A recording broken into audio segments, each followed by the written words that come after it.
Well, hello, ladies and gentlemen. Welcome to Grizzly Bear Sim's YouTube channel, and welcome back to a new flight sim episode. As you can see here, we are in the mighty, the majestic PMDG 777, the Boeing 777 in Fedex livery. The 777 and the 747 right now are the only two study level aircraft which are available for prepared version 4 for the 64-bit version 4. We are awaiting the 737 NGX, which obviously is probably the workhorse of my virtual fleet as far as short range type aircraft, because it's a lot of these 777s and 747s and such typically run longer haul routes. Of course, a FedEx cargo flight could run from just about anywhere to anywhere else without any problems. But in any event, we're going to simulate a flight from KSFO, which is San Francisco International Airport in San Francisco, California, down to LAX, or Los Angeles International Airport. And again, it's just kind of, I've been doing some shorter haul flights in the 777 and also in the 747, the Queen of the Skies 2, from PMDG for prepared version for the 64-bit application. So we have a add-on application here called GSX, which is Ground Services X, I suppose. I'm guessing the X stood for FSX. It came out for that flight simulator platform, and of course it has been made available for prepared, and we're running that, and that is what is driving our ground services. So we have a full complement of all sorts of ground service activity here right now. We've got folks that are loading our cargo up for us, loading it into the cargo plane here, the 777, the Boeing 777, which is probably one of my favorite aircraft to fly on in real life. And I certainly don't mind flying it here in the virtual life as well. So this is going to be a bit of an abbreviated video. I'm not really sure how long it's going to end up being. I'm going to cut segments of it out just to try to keep it as short as possible, but most likely I'll be showing the obviously the takeoff and the landing, of course, and we'll probably shorten the cruise time considerably just so that you will not get bored with that. I do hope to do some live streaming of my flight sim activities where you guys can see the complete flights if you choose to actually watch my channel, and hopefully you will. And I'll be streaming those both on YouTube as well as Twitch, probably simulcast at the same time, although I might do some Twitch only stuff as well. Just kind of depends. We'll figure all that out once we get a little bit closer to that particular point in time. But again, we are flying from San Francisco International down to Los Angeles. It's a relatively short flight, probably less than, I don't know, hour in length, 294 miles. So yeah, it is a pretty quick flight up and down. And so I will return back to you in just a few minutes, and we'll get this flight going. All right, well, ladies and gentlemen, we have received our pushback clearance.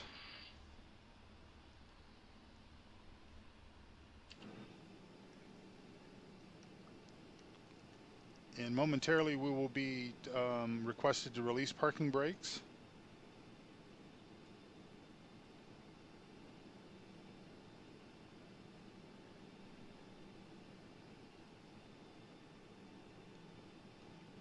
Departure check completed. Flight hazardous inserted. Release parking brakes. Commencing push. All engines clear. Start at wheel. All right, so we have our pushback clearance, and we have been given permission to start our engines. And so we need to jump back into the flight deck here, and we will get this process started here momentarily. So engine number 2 will start first, and we'll engage the fuel, and then we'll jump back out here and watch her spin up.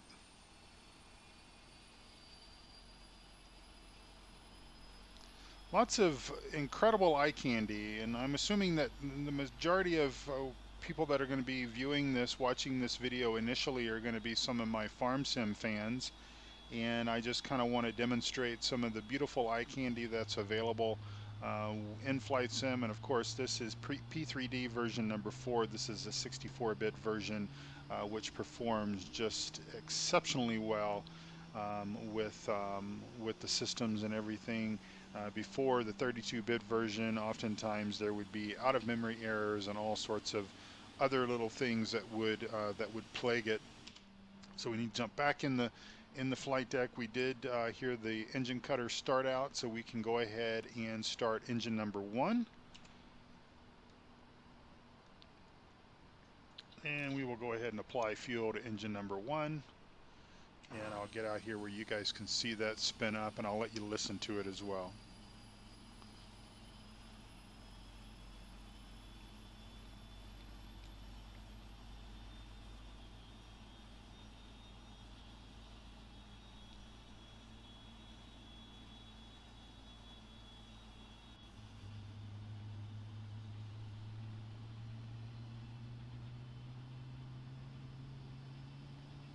Set parking brake.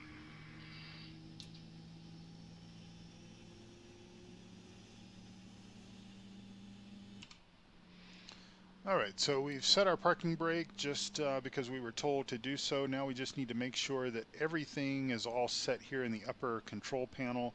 What we're looking for is what's considered to be a moonlit configuration, where basically we have no orange indicators at all. We've got an orange indicator over here on the left engine, but that will go out momentarily as soon as the engine stabilizes. And our packs are set for auto, so right now they will also go moonlit configuration here momentarily. So we are just basically waiting for the ground crew to go ahead and move out of the way. And now that we have both engines running, we've got good start on both engines, we can go ahead and turn off the APU, or the auxiliary power unit. And basically the auxiliary power unit is really nothing more but a smaller jet engine that's mounted in the back of the aircraft that just provides all the power that we need to be able to not only start the aircraft but also operate the aircraft away from ground connection power, ground power, etc. It's a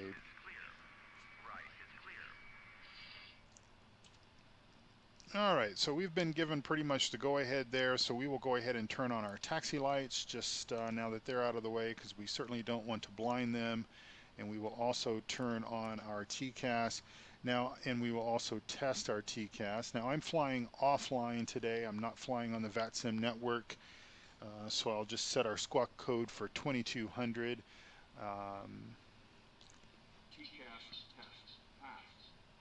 Okay, so we've got a good successful TCAS. That is just our situational awareness system, traffic, let's see, TCAS, traffic something alert system, I believe. Again, folks, I'm not a real world pilot, and so I don't pretend to be.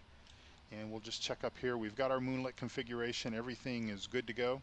So we are basically, we will release parking brakes, and we will go ahead and also set flaps. We're going to depart with a flaps 5 configuration today. So we will go ahead and start the slats moving down.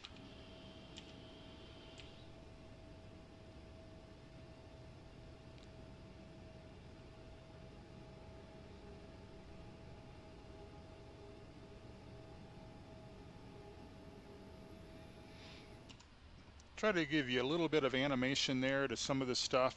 Now we have a rather long taxi to take. We're way over here in the cargo area, which is sort of in the north, suppose the northeast portion of San Francisco International Airport, and we need to go over to runway 1 right, actually. So we've got quite a bit of taxi to take care of here, so I will see you whenever we get back or get to runway 1 right.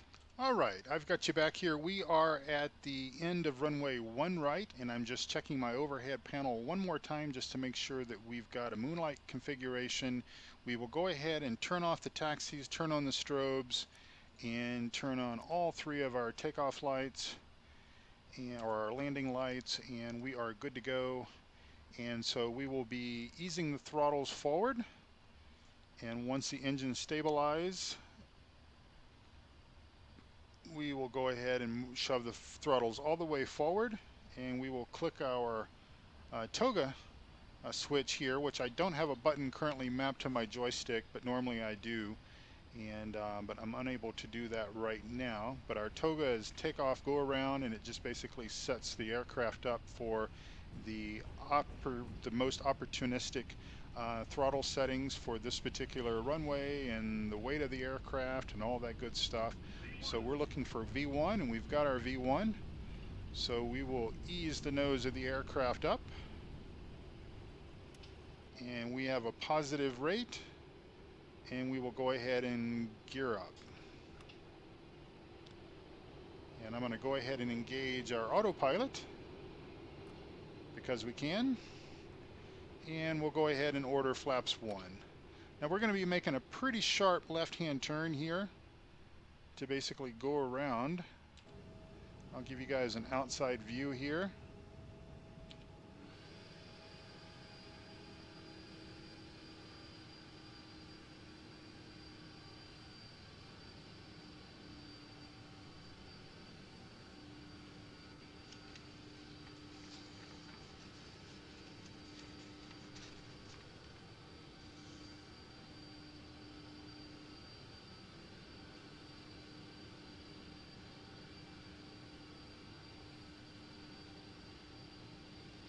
Now the San Francisco airport, that is by a third-party developer, add-on developer called Flightbeam. They're also the wonderful maker of the Denver and also Phoenix airports that I also own. And we'll get back in the flight deck here just so I can make sure that everything is good to go here. We're going to go ahead and crank up our cruise altitude of 350, flight level 350 or 35,000 feet.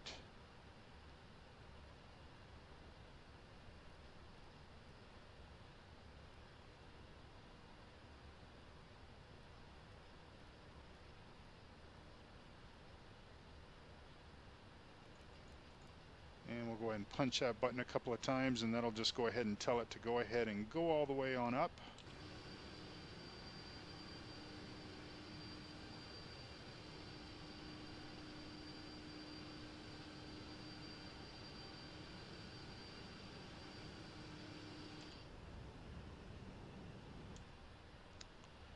Pretty cloudy in San Francisco today,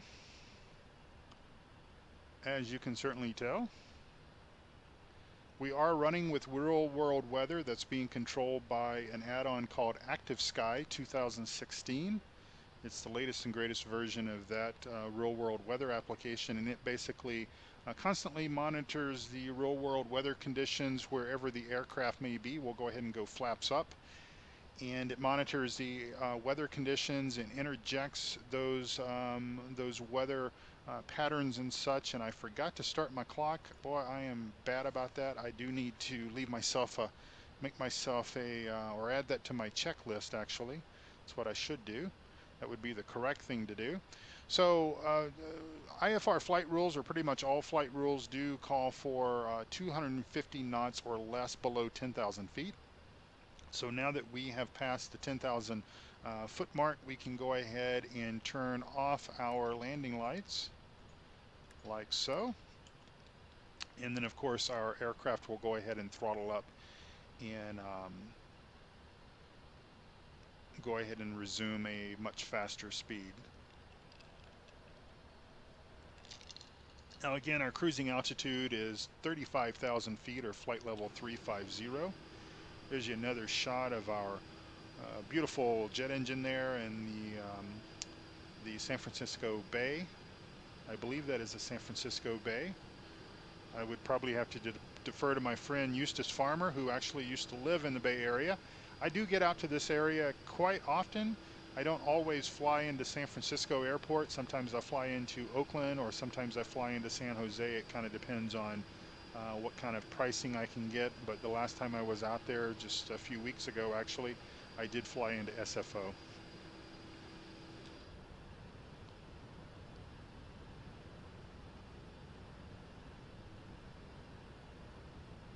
Now, for those of you that don't know, the PMDG 777 is considered to be a study level aircraft, meaning that it flies pretty much like the real thing, or at least as well as it can be programmed to fly in the simulator. And of course, there's quite a bit of setup that needs to be done before, during, and after flights and such. And so all of the overhead control panel switches all have a function and all basically need to be um, set to various settings before the aircraft can be started up, and certainly before the aircraft can take off. But through repetition, you soon learn what all you got to do. And of course, I probably do not fly textbook, meaning I don't use official checklists. I do have my own checklist, and I did fail to have the clock start. Basically, we want the clock to start here, so that will just tell us the length of time that we have been in the air. So we basically click that on just before we take off. Is pretty much standard practice there. Now we're coming up on 18,000 feet, flight level 180. We can go ahead and set our barometric pressure to standard, and we will do that. That way that will correctly indicate our correct altitude. And what I can do for those of you that are interested is I can do much more in-depth tutorials, and certainly we'll do live streams where I will pretty much live stream the entire aircraft setup, the loading of the passengers if we happen to be flying a passenger aircraft, or the loading of the cargo. And like I said, this video is going to be quite abbreviated, just because it's about an hour flight from San Francisco to LA, and there's about probably 15 or 20 minutes of setup at the beginning of the flight, and then of course there's a few minutes of getting the aircraft and everything ready to be shut down correctly at the end of the flight. I'm going to sort of edit some of this stuff out and give you guys kind of an abbreviated flight. I would suspect that if I had to guess, I would probably suspect that the total video length at this particular point in time will be probably anywhere from 35 to 45 minutes. I will try to keep it under an hour because I know you guys like that. But of course, if it is a bit long, you can just go ahead and cut out some of the cruise stuff. But I think I can probably get it whittled down quite well. So we're going to go ahead and cruise on up to our flight level 350, and as we're traveling across the Northern California area. Now the ground scenery is compliments of a company called ORBX, and they offer basically a ground texture that is pretty true to life. Now there is a product that is an add-on that goes on top of that sort of marries the rivers and the roads and rail lines and stuff like that. That's a little bit more accurate. That is not available yet for the 64-bit version of P3D, but as soon as it is, I already own it, and I will be installing that, and that will help out tremendously. But pretty much this is pretty true to life. I would have to wager to guess. Again, I'm not from this area, but I do know that the roads and a lot of the such stuff around Denver and a lot around Colorado that I can certainly recognize is all pretty close to real life stuff. So what I'm going to go ahead and do is I'm going to go ahead and just be quiet here on the flight deck, and I will again be editing some of this stuff out, and I will most likely talk to you again once we reach our probably our top of descent, and I'll explain a little bit about what top of descent is for some of you folks as well once we get there, and I will speak to you then. All right, well, we have reached our top of descent, and basically what top of descent essentially means is that we have reached the point within our flight plan where our autopilot computer systems have essentially told us um, our aircraft will begin its descent into our arrival location, in this situation being Los Angeles International Airport. So again, we were flying at flight level 350. I have reset our MCP altitude to 3000, which I believe is the correct for Los Angeles, or we can adjust it once we get a little bit further down.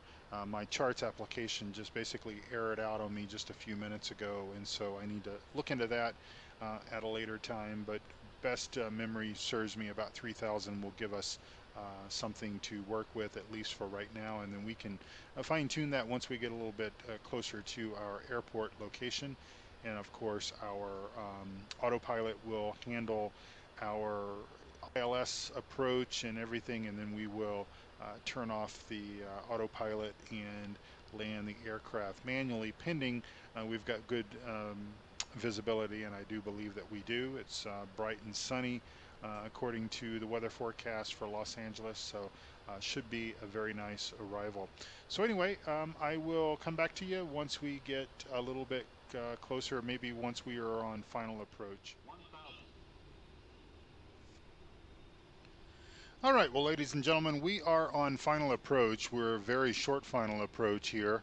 I actually forgot to click record again on OBS, but we are back here together, and autopilot is controlling our 777 for right now. We are on the glide slope, and just as soon as we get the call out for 500 feet, we will disengage the autopilot and we will take control of the aircraft and hopefully bring it down to a very safe and hopefully soft landing here on runway 25 left here at Los Angeles International Airport.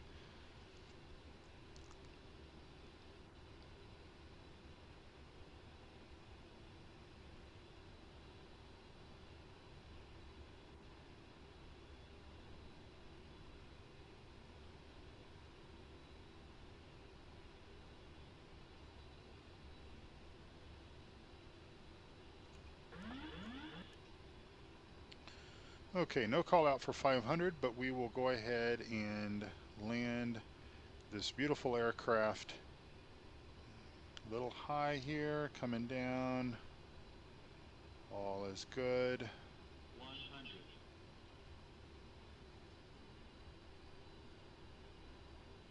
50, 40, 30, 20, 10.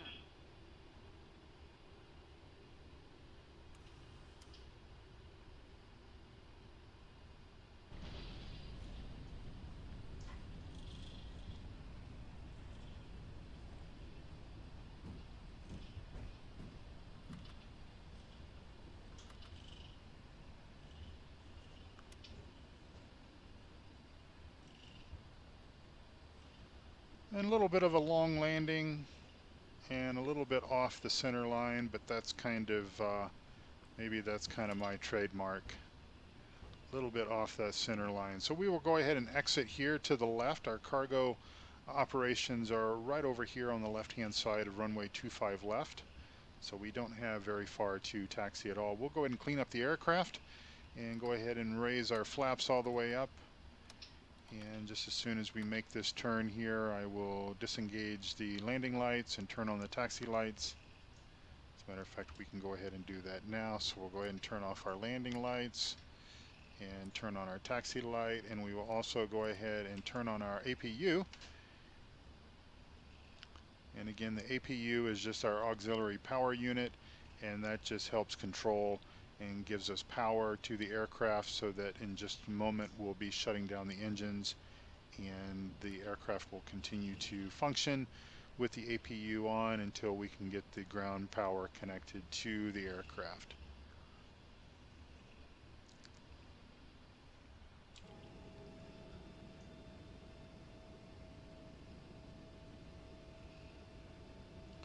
And we'll just drop off here at this cargo location. Not sure where Fedex is here in Los Angeles, but we can look for that at another time.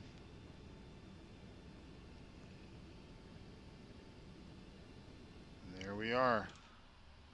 So we'll go ahead and set our parking brakes, jump up here to the overhead. We'll turn our taxi lights off, turn our strobes off, and we are needing to wait until our APU comes on, and our APU will tell us right down here when it is on. And looking at that landing rate, not too bad. That was minus 151, but I'm happy with just about anything under 300. Probably in this aircraft, about minus 250 is probably my some of my best landings. But I floated it. I went quite long, but that's okay because it all worked out in the end. We had plenty of runway to stop it. We're not very heavy, obviously just coming from SFO. So our APU is now running. We've got this indicator down here, and so we can pop up back up here, and everything is good there. So we will go ahead and shut off fuel to our engines, just like that and just like that. And they will spin down, and we will basically consider this flight done. I'm not going to bother with unloading the aircraft and letting you watch that. We will do that in a different videos and stuff. You guys will have plenty of time to see that. Flight time just over 57 minutes there from door to door. So thank you all so much for watching. I appreciate it. God bless you all. Take care now. Bye-bye.